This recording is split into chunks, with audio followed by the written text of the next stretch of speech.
네, 서울시가 재개발, 재건축 지역 주민들에게 이주비를 지원하기로 했습니다. 이사가 늦어지면 재개발, 재건축이 지연되고 결국 주택 공급에도 차질이 생기기 때문이라는 건데 정부의 대출 규제와는 어긋나 논란도 예상되고 있습니다. 조덕현 기자의 보도입니다. 오세훈 서울시장의 표정은 결연했습니다.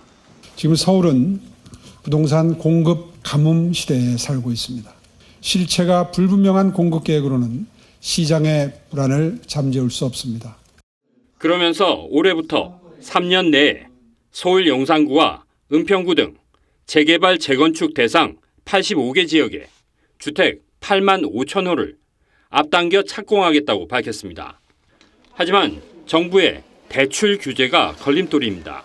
대출 규제로 인해서 이주비 대출이 좀 어려워졌거든요. 조합장부터 대출이 한 푼도 안 나오면 전체 조합원 234명 중 63명이 대출이 불가능하며 저희 같은 구역이 한둘이 아닙니다. 이에 서울시는 전월세 보증금이나 임시 거처 마련비 등의 이주비를 5월부터 융자해 주기로 했습니다.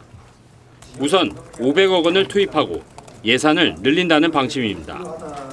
해당 지역 주민들에겐 호재지만 투기 과열을 우려해 대출을 규제한 정부 정책과 어긋나 논란이 예상됩니다. 지원금까지 줘가면서 보탬을 준다는 것은 양극화라든가 이런 것들을 더욱 부추기는. 서울시는 올해 3만 가구 이상이 이주할 것으로 예상했지만 이 가운데 대출이 필요한 가구가 어느 정도일지는 아직 파악하지 못했습니다. TV조선 조덕현입니다. 이 대통령 말대로 다주택자에 대한 압박이 전월세 가격 안정으로 이어진다면 다행일 텐데요. 문제는 이미 전월세 시장이 살얼음판처럼 위태롭다는 겁니다. 만약 시장이 의도대로 움직이지 않는다면 서민들의 주거 환경이 오히려 크게 악화할 거란 우려가 적지 않습니다. 서영일 기자가 짚어드립니다. 서울 성북구의 한 대규모 아파트 단지. 2,000세대 넘는 대규모 단지지만 전세 물건은 고작 한 건뿐입니다. 이곳 전용 84제곱미터형 전세 물건이 최근 10억 원에 거래됐는데 불과 3개월 만에 2억 원이 올랐습니다. 1년 전 기준으로 따지면 5건에서 7건 정도는 항상 평균으로 딱 2달, 3달 사이 11월부터 정말 없어졌습니다.